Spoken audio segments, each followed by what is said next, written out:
ராமநாதபுரம் மாவட்டம் மண்டபம் பகுதியில் அகதிகளாக வசித்து வருபவர்களுக்கு அரசு சார்பில் வழங்கப்பட்டு வந்த நிதி கடந்த 2 ஆண்டுகளாக வழங்கப்படாததால் முகாமில் வழங்கப்பட்ட உணவு இன்று முதல் நிறுத்தப்படும் என தெரிவித்த நிலையில் பட்டினியோடு கிடக்கும் நிலை இருப்பதாக தெரிவிக்கும் மக்கள் அரசு உதவ முன்வர வேண்டும் என கோரிக்கை விடுத்துள்ளனர். காசு இல்லாதானே கொடுக்க முடியும். காசு கவர்மெண்ட் சுத்தமா சாப்பாடுக்கு காசு இல்லைன்னு சொன்னதுக்கு அப்புறம் நாங்க எப்படி ஆட்டை கடை வாங்கி கொடுக்க முடியும்? கடை வாங்கினவங்கள ரொம்ப நெருக்குறாங்கல்ல. சாப்பாடுக்கு வாங்கினவங்க ஃபுல்லாக இப்போ எங்களை ரொம்ப டார்ச்சர் பண்றாங்க. நான் எதை வச்சு நாம சாப்பாடு போட முடியும்? கவர்மெண்ட் சொல்லிடுச்சு நீங்க சாப்பாடை நிப்பாட்டிடுங்க அப்படின்னு சொல்லி. சிஸ்டர், இப்போ நீங்க சொல்லிட்டீங்க. நாங்களாம் கணவரிலேருந்து நான் இப்போ 3 வருஷமா இங்கே வந்திருக்கிறேன். இப்போ திடீரென்று நிப்பாட்டிட்டாங்க. இதே மாதிரி இப்போ 4-5 குடும்பம் இருக்கு.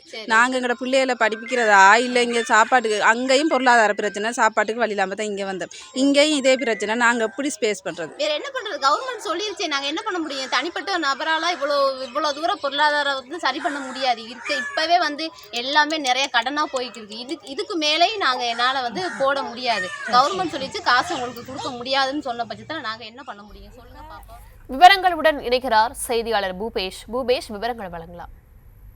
நிச்சயமா வணக்கம். கடந்த 2022ஆம் ஆண்டு இலங்கையில் ஏற்பட்ட உள்நாட்டு பொருளாதார நெருக்கடியின் காரணமாக அங்கு வாழ வழி இல்லாத நிலையில் வாழ்வாதாரம் வேண்டி அண்டை நாடான இந்தியாவுக்கு, குறிப்பாக தமிழகத்திற்கு அகதிகளாக வந்த இலங்கை அகதிகள் ராமநாதபுரம் மாவட்டம் மண்டபம் பகுதியில் இருக்கக்கூடிய இலங்கை அகதிகளுக்கான அந்த அகதிகள் மறுவாழ்வு மைய பகுதியில் வசித்து வருகின்றன. இந்த சூழலில் அவர்களுக்கு அரசு சார்பில் நிதி வழங்கப்பட்டு அவர்களுக்கு 3 வேளை உணவானது வழங்கப்பட்டு வந்த சூழலில் கடந்த 2 ஆண்டுகளாக அந்த தனியார் அமைப்பிற்கு வழங்கப்பட வேண்டிய நிதியானது அரசு சார்பில் வழங்கப்படவில்லை என்று கூறப்படுகிறது.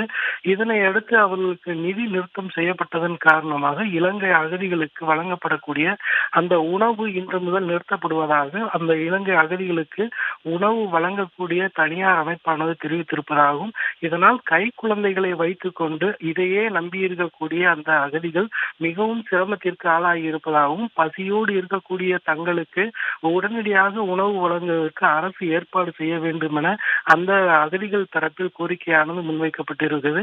அதே போல இன்று உணவு வழங்குவதற்காக அந்த தனியார் அமைப்பினுடைய அமைப்பாளர் அங்கிருக்கக்கூடிய பெண்களிடம் நாங்கள் பச்சிளம் குழந்தைகளை வைத்துக் கொண்டு மிகவும் சிரமத்திற்கு ஆளாகி இங்கு வசித்து வருகிறோம்.